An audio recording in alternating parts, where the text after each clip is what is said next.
Graças a Deus. Olá, meus irmãos, Pai esteja convosco. Glória a Deus que nós estamos aqui para adorar, cultuar o nome do nosso Senhor e Salvador Jesus Cristo. Convido os irmãos a abrir suas Bíblias lá no Salmo 121, fica no meio da Bíblia, você possa abrir lá no Salmos 121. Espero que os irmãos estejam bem, buscando mais ainda a presença do nosso Senhor Jesus Cristo. Salmo 121, versículo 1 diz assim: Olho para os montes e pergunto: de onde virá o meu socorro? O meu socorro vem do Senhor Deus, que fez o céu e a terra. Ele, o seu protetor, está sempre alerta e não deixará que você caia. O protetor do povo de Israel nunca dorme, nem cochila. O Senhor guardará você. Ele será sempre ao seu lado. Ele está sempre ao seu lado para protegê-lo. O sol não lhe fará mal de dia, nem a lua de noite. O Senhor guardará você de todo perigo. Ele protegerá a sua vida. Ele o guardará quando você for e quando voltar, agora e sempre. Amém, meus irmãos? Creia que o nosso socorro vem do Senhor. Convido os irmãos nesse momento a fechar seus olhos, a orar ao Senhor e apresentar a sua vida, apresentar este culto diante dele. Pai amado, Pai querido, nós te rendemos graças, Senhor.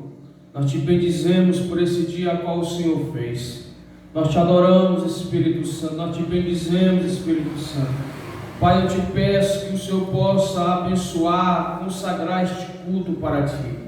Este culto é para o Senhor. Este momento é para o Senhor. Que cada irmão, Senhor, que possa estar ouvindo, que cada, Senhor, sim, meu Deus, pessoas que possam, Senhor, estar à frente deste vídeo, deste culto, ouvindo a Tua palavra, ouvindo a Tua oração, que eles possam ser tocados pela Tua presença, que eles possam ser tocados pelo Senhor. Nós te bendizemos, Pai, como diz a Tua palavra, que nesse tempo, Senhor, de aflição, desse tempo, Senhor, de lockdown, o nosso socorro vem do Senhor, pois nós sabemos que o Senhor nos guarda, nós sabemos que o Senhor nos protege, e no nome do Senhor Jesus eu te peço, Espírito Santo, que o Senhor possa estar aqui conosco, que o Senhor possa estar com meus irmãos, Senhor, sim, meu Pai, onde quer que eles estejam, que em nome de Jesus eles possam ser curados, restaurados, transformados pelo Senhor, que a Tua palavra, Senhor, possa estar, Senhor, sendo, Pai, semeada, Senhor, nesse dia, e possa ser, Pai, tocado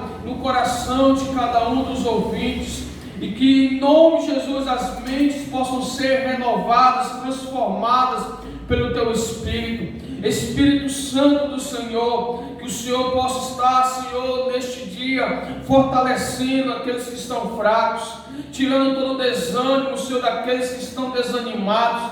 Traz, Senhor, o entusiasmo, traz, Senhor, a Tua paz, traz, Senhor, a Tua cura, traz, Senhor, a Tua prosperidade, traz, Senhor, a Tua cobertura espiritual sobre a vida de cada um. Eu oro para que haja luz sobre esta casa. Eu oro para que haja luz do Teu Espírito sobre este lar. Eu oro para que todas as trevas, Senhor, venham a ser dissipadas no nome de Jesus.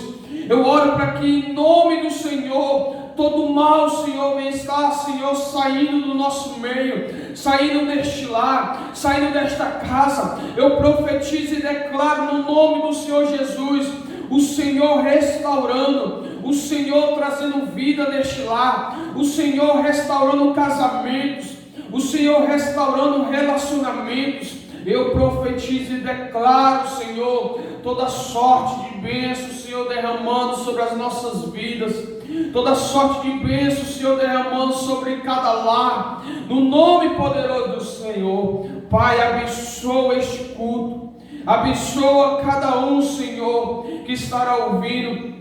Abençoa desde o louvor, desde a primeira palavra que, Senhor, nós falamos aqui, até a última palavra. Que em nome de Jesus seja o Teu Espírito, Senhor, nos direcionando, nos orientando, Pai. Assim nós oramos, crendo, meu Deus, que o Senhor está aqui conosco, que o Senhor está nos guardando, que o Senhor está nos curando. Assim nós oramos no nome poderoso de Jesus. Amém, meus irmãos? Vamos adorar o Senhor no nome de Jesus.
de Deus como um mero servo dele, né?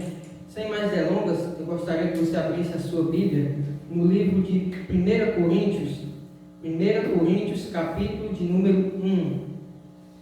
Vamos falar um pouco hoje sobre as boas novas, sobre o Evangelho de Cristo, né?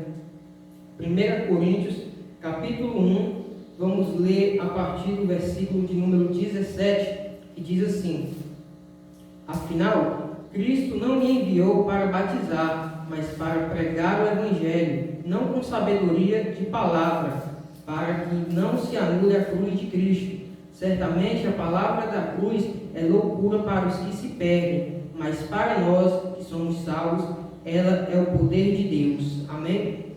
Vamos ler até aqui por enquanto.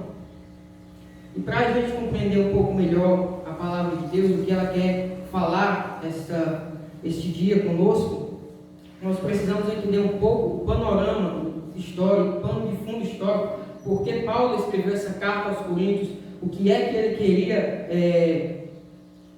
queria ali falar aos Coríntios, a mensagem que ele queria transmitir, o que ele queria corrigir ali aos Coríntios. E a cidade de Corinto era uma cidade muito importante ali da época, era uma cidade polo ali, onde existia todos os comércios, onde existia ali todo o berço da filosofia grega, uma cidade muito importante ali. E Paulo, na sua segunda viagem missionária, ele vai lá e prega aos Coríntios e ganha aquela cidade ali, ganha pessoas para Cristo e inicia ali uma igreja ali. Porém, passado um tempo, Paulo sai para outras viagens missionárias, para outros locais, e quando passa esse tempo, algumas outras pessoas andam ali na cidade de Corinto pregando, como Apolo, o apóstolo Pedro também passou por aquela cidade. Então Paulo recebe algumas cartas posteriormente, principalmente da família de Chloe, dizendo que a igreja estava passando por alguns problemas, tanto teológicos, como também ela estava enfrentando divisões na igreja. Uns diziam ser de Paulo, outros diziam ser de Apolo, outros diziam ser de Pedro. Então Paulo, no intuito de tentar corrigir e sanar esses erros que estavam aparecendo na igreja, ele vai lá e escreve essa carta aos Coríntios para corrigir ele e exortar eles, principalmente acerca desses atrapalhos, desses empecilhos que estavam aparecendo dentro do corpo de Cristo, dentro da igreja. Então Paulo, aqui no versículo 17, nós vemos que ele começa dizendo: Afinal, Cristo não me enviou para batizar, mas para pregar o Evangelho.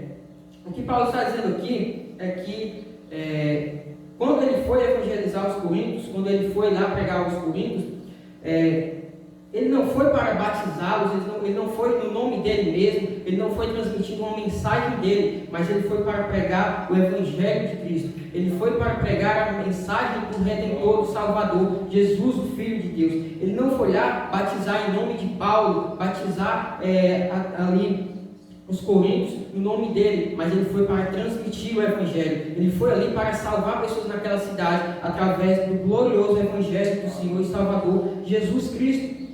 Por isso ele disse que ele não foi enviado para batizar. O que Paulo está dizendo, em outras palavras, ainda bem, graças a Deus, que eu não batizei vocês, senão vocês iriam sair dizendo que foi batizado em nome de Paulo. Porém, eu não fui enviado para que vocês sejam meus discípulos, mas eu fui enviado para que vocês sejam discípulos de Cristo. Eu fui enviado para que vocês, através de mim, por meio de mim, possam se achegar a Cristo, à salvação e ao Evangelho glorioso do nosso Deus. Então Paulo, ele continua dizendo que ele foi enviado para pregar o Evangelho, ele foi enviado para transmitir as boas novas da salvação, ele foi enviado para transmitir ali a redenção e a salvação através do nome poderoso de Jesus Cristo.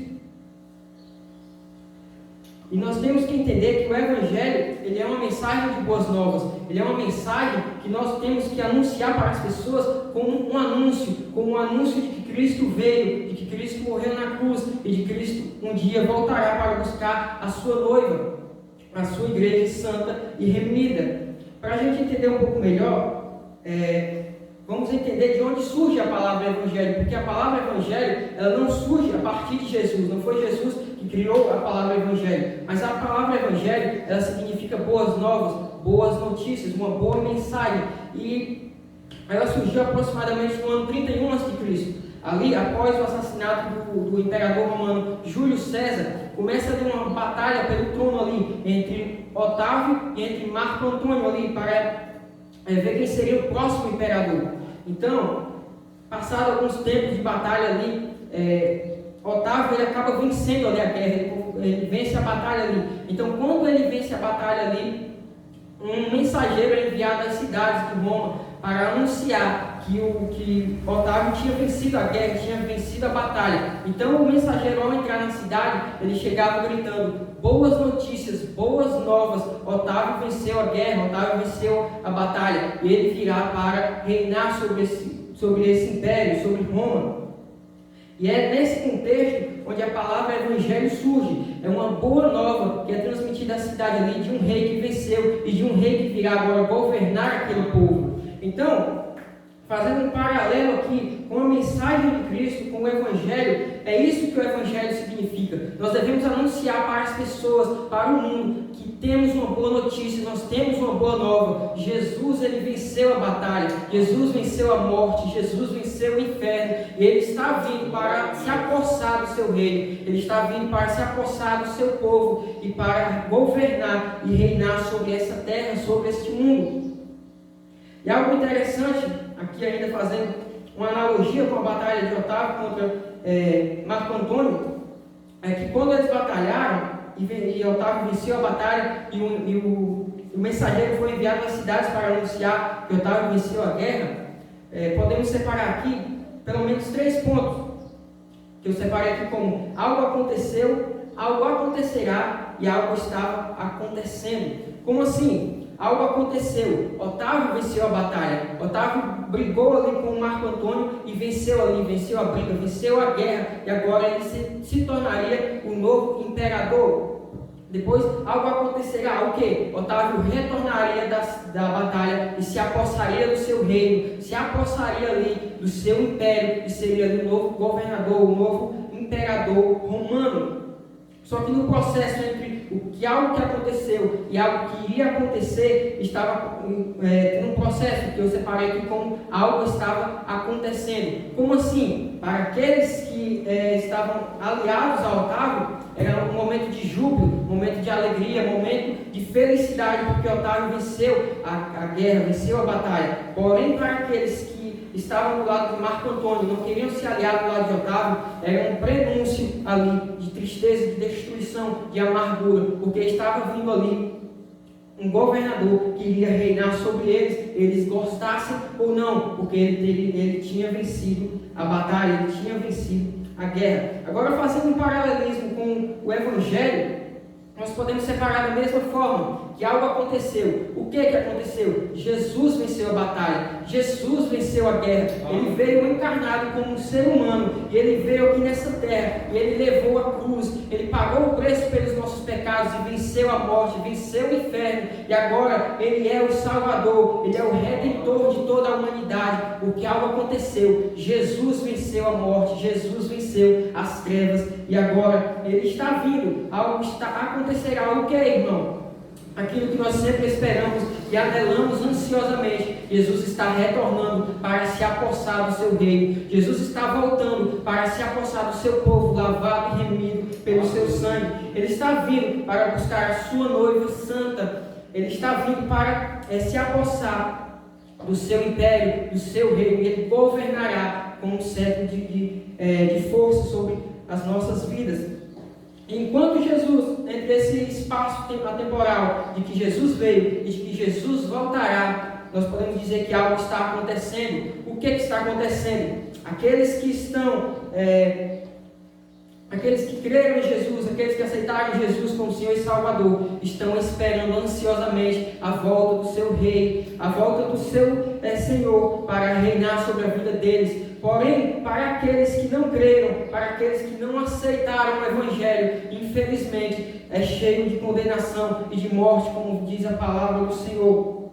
Porém, há uma boa notícia. Você ainda tem tempo, você ainda tem a oportunidade de se arrepender e de aceitar Jesus como Senhor e Salvador da sua vida. Você ainda tem tempo de aceitar o Evangelho como uma verdade de Deus e passar do império das trevas para o império da luz, que é o império de Jesus Cristo, o nosso Senhor. Então, nós podemos dizer que o Evangelho pode ser resumido dessa seguinte forma. primeiro lugar, Jesus veio e morreu no nosso lugar, e levou os nossos pecados, e levou a culpa das nossas transgressões, do nosso pecado. Ele veio para nos salvar. O segundo ponto, Jesus voltará. Ele voltará para reinar sobre o seu povo. Ele voltará para buscar a sua igreja santa, lavada e remida no sangue do Cordeiro. E enquanto ele não vem, enquanto ele não volta, algo deve acontecer. Nós devemos nos posicionar diante do Senhor com fé, respondendo com fé ao chamado ao arrependimento. Responder com fé o chamado ao Evangelho, a renúncia da nossa vida e ao arrependimento em Cristo Jesus, o nosso Senhor. Amém? Continuando o texto, ele diz assim: não com sabedoria de palavra, para que não se anule a cruz de Cristo.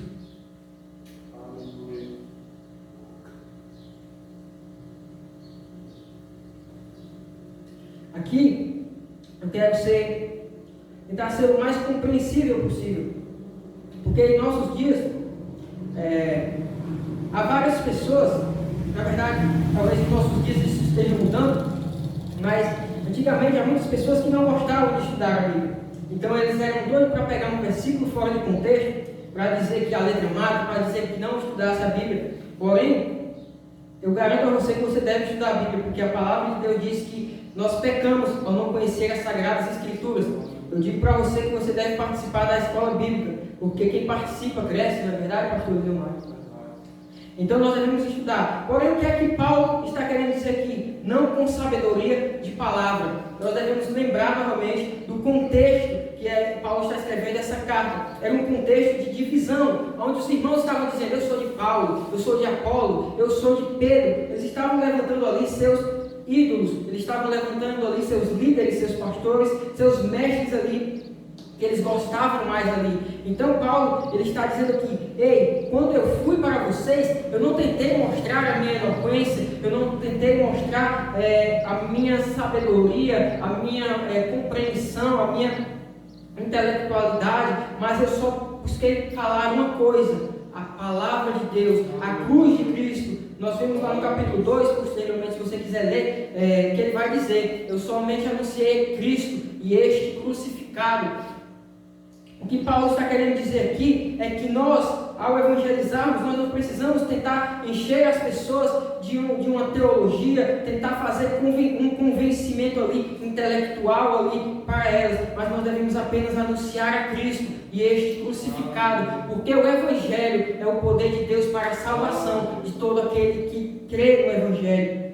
Então, para evangelizar, nós não precisamos ser eloquentes, nós não precisamos ser inteligentes, não precisamos ser sábios, mas nós só precisamos entender o Evangelho, nós só precisamos entender o poder do Evangelho e anunciar esse poder transformador para as pessoas. Você não precisa ser um missionário, um teólogo ou um pastor, mas você, na sua simplicidade, é capaz de transmitir a mensagem da cruz. Você, na sua simplicidade, é capaz de dizer: ei, um dia eu estava perdido, mas Jesus me alcançou, mas Jesus mudou a minha vida. Jesus um dia me mostrou o quanto eu era pecador, porém Ele me mostrou que havia salvação para mim. Ele me mostrou que havia uma saída e uma salvação através do sangue do Cordeiro de Deus que foi morto. Então o que Paulo estava querendo dizer aqui aos Coríntios é que ele não buscou transmitir uma mensagem dele, mas ele buscou transmitir uma mensagem da cruz, uma mensagem do Evangelho, uma mensagem de salvação, uma mensagem de transformação, através do nome, do poderoso nome de Jesus Cristo, o nosso Senhor e Salvador. Continuando aqui no versículo 18, ele diz assim: certamente a palavra da cruz é loucura para os que se perdem. Realmente o que Paulo afirma aqui é uma verdade irrevogável. A cruz de Cristo é uma loucura para aqueles que se perdem. E você hoje, como cristão, às vezes pode dizer: mas eu preguei tanto para fulano, mas eu preguei tanto para ciclano, ele conhece o Evangelho, mas ele não aceita a Jesus.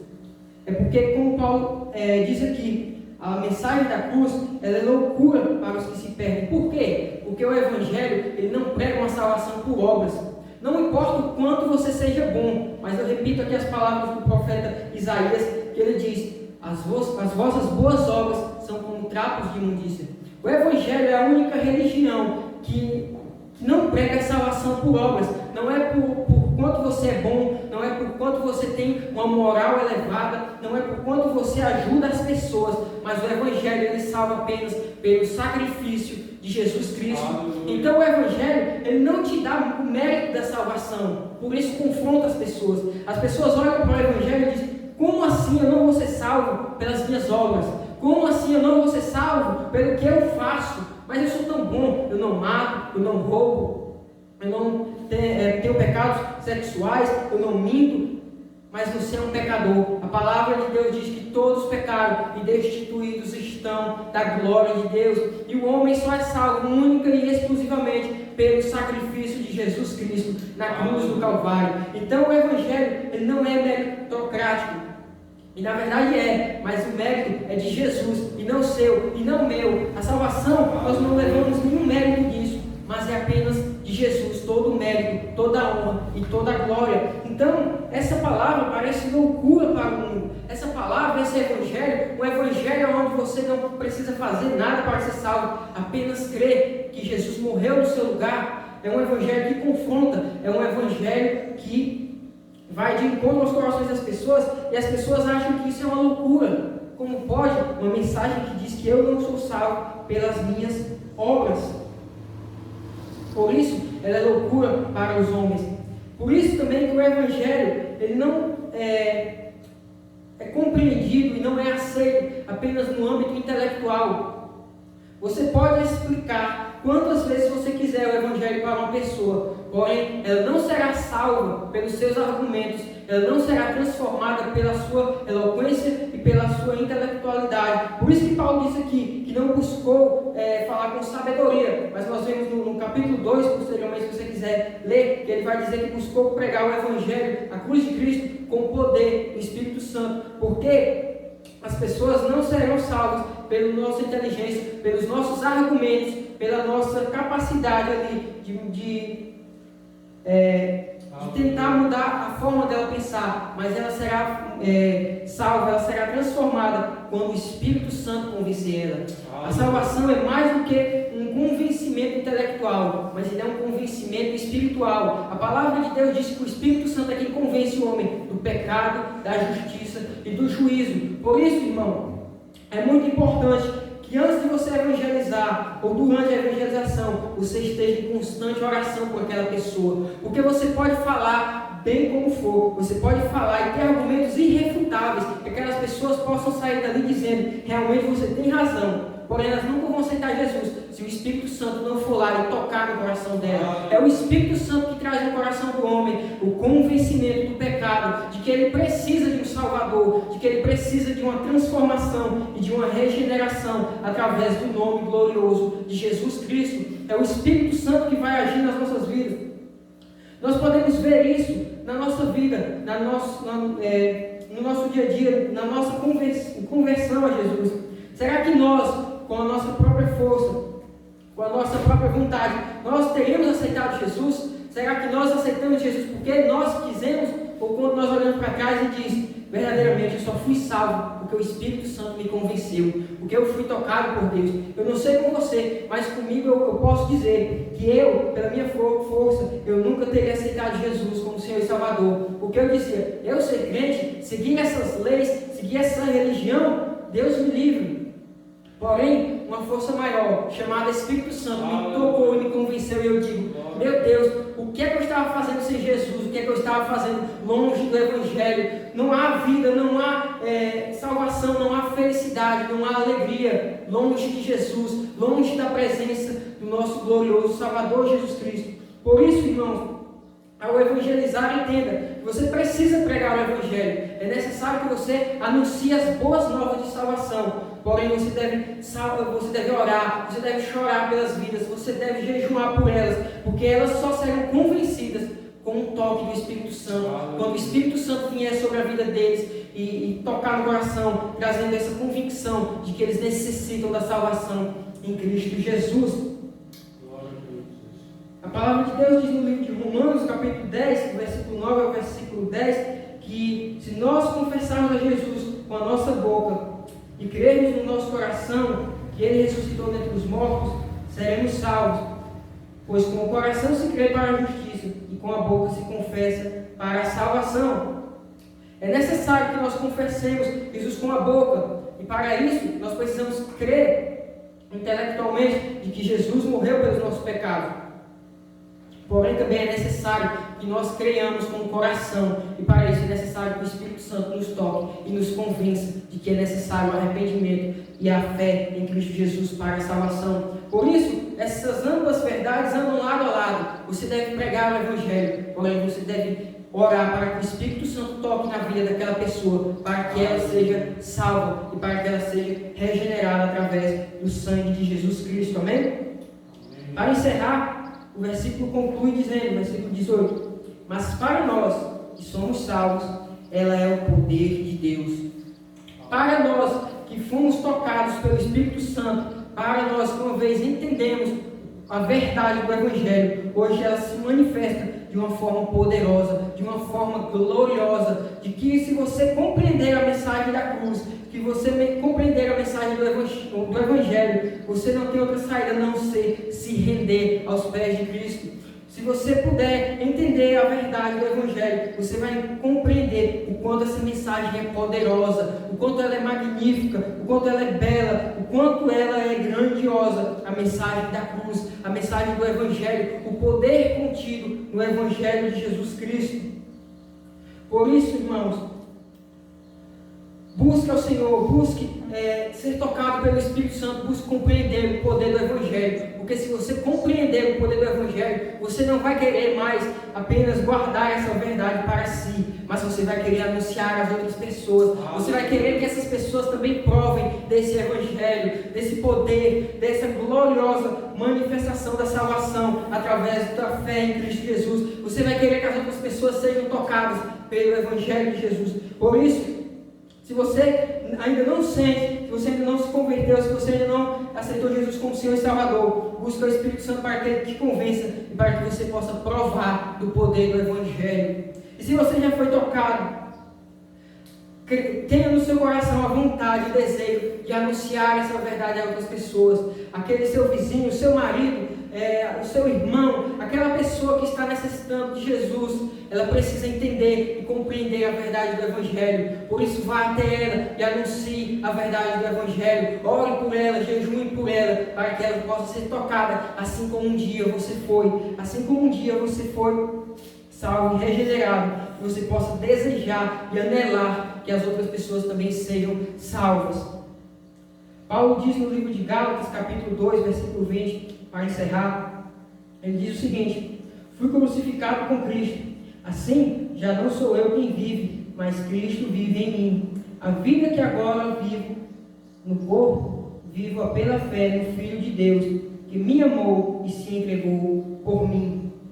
Quando você compreender a mensagem da cruz, quando você compreender o poder do Evangelho, você vai perceber que você foi crucificado com Cristo. E agora você não vai mais desejar viver para você, viver para a sua vontade, viver atrás dos seus desejos, mas você vai viver, vai querer viver pela fé no Filho de Deus, vai querer viver para Deus, para Jesus Cristo. Você vai querer entregar a sua vida para Jesus. Você vai querer ser uma ferramenta utilizada para a pregação do Evangelho, para anunciar as boas novas de salvação. Irmão, e para isso você não precisa viver integralmente na obra de Deus, ser pastor, ser missionário em outros países, não.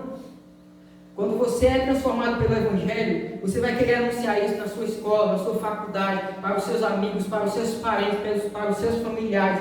É aonde você estiver que você vai anunciar o Evangelho, que você vai pregar as boas novas de salvação. Você não precisa desistir da sua vida, desistir do seu trabalho e simplesmente ir pelas ruas pregando o Evangelho. Se você tem um chamado para isso, amém. Porém, a maioria não tem um chamado para isso. A maioria é chamado para anunciar o Evangelho aonde está indo, no trabalho, na escola, em casa. Aonde você está indo, aonde você está, é ali que você prega o Evangelho, é ali que você anuncia as boas novas, é ali que você anuncia a salvação. Então eu encerro fazendo um convite Acho que se você ainda não experimentou as boas novas da salvação, se você ainda não experimentou o poder do Evangelho, o poder contido na mensagem do Evangelho, na mensagem da cruz, eu te convido a você, mesmo aí na sua casa, no seu lar, dobrar os seus joelhos, começar a orar e pedir o Espírito Santo para que venha sobre a sua vida, para que você possa provar o poder do Evangelho, a verdade contida no Evangelho, a verdade contida na palavra da cruz, na palavra de Jesus Cristo e este crucificado. E se você já provou do Evangelho, se você já provou da verdade do Evangelho, se você já tem certeza que foi salvo, se você já é regenerado pelo sangue de Jesus, eu o convido a tirar um momento da sua vida para orar por pessoas que ainda não são convertidas, para pessoas que ainda precisam de Jesus. E quando você puder, pedir a Jesus para que dê oportunidades para falar de Jesus para elas, para que você possa lá evangelizá-las e pregar o Evangelho a elas. Porque a palavra de Deus diz que a fé vem pelo ouvir e o ouvir da palavra de Deus. Então, o Espírito Santo, o meio pelo qual o Espírito Santo vai convencer as pessoas do pecado, da justiça e do juízo, é através da pregação do Evangelho, é através do anúncio glorioso da mensagem da cruz. Paulo vai dizer mais na frente, não me lembro do versículo, que Deus ele escolheu salvar através da loucura da pregação. Então você, mesmo na sua simplicidade, pregue o Evangelho às pessoas, porque é nessa simplicidade, sem muita sabedoria, sem muita teologia, sem muita filosofia, mas com a simplicidade do Evangelho de Jesus Cristo crucificado e ressurreto ao terceiro dia. É essa mensagem que tem poder de transformar os corações, é essa mensagem que tem poder de convencer as pessoas do pecado, da justiça e do juízo e levá-las para o reino de Jesus Cristo. Amém? Eu espero que essa palavra possa ter falado ao seu coração. Eu espero que você possa ter sido abençoado pela essa mensagem. Espero também que você possa ter compreendido o que Deus quis falar através dessa mensagem. E agora nós estaremos encerrando o culto com uma pequena oração. Eu espero que você tenha uma semana abençoada, um dia abençoado, que Cristo Jesus possa habitar ricamente na sua casa e na sua família. Então deixa eu encerrar aqui orando por você. Feche os seus olhos mesmo na sua casa, mesmo no seu lar, onde você estiver, e ore comigo também. Pai, muito obrigado, Deus, por essa oportunidade, muito obrigado por essa palavra, Deus. Que a palavra que aqui foi ministrada, Pai, possa entrar de encontro aos corações, possa entrar nos lares e possa abençoar as famílias que ouviram essa pregação, essa palavra, Deus. E que elas possam entender e compreender e experimentar a boa nova do Evangelho, a salvação em Cristo Jesus, o poder de Deus através da mensagem da cruz, ó Deus, em nome de Jesus, Pai. Eu te peço que o Senhor abençoe, ó Pai, a cada pessoa que ouviu essa palavra, que assistiu esse culto aí no seu lar, ó Deus, que o Senhor venha abençoando essa família e venha tocando no coração delas, ó Deus, em nome de Jesus, Pai. Que o Senhor abençoe essa casa, e que nessas casas possa ser um lar de salvação, um lar de pregação do Teu Evangelho, ó Deus, em nome de Jesus, para que muitas pessoas venham se render ao Teu nome, ó Deus. Que o Senhor abençoe essas famílias. Dá uma semana abençoada a elas, ó Deus, em nome de Jesus, Pai. E que o Senhor permaneça sobre a vida deles, ó Deus, em nome de Jesus. Que a bênção de Deus Pai, a doce consolação do Filho e a comunhão do Espírito Santo esteja sobre essa casa, sobre essa família e sobre esta igreja, hoje e para todos sempre. Amém. E graças a Deus.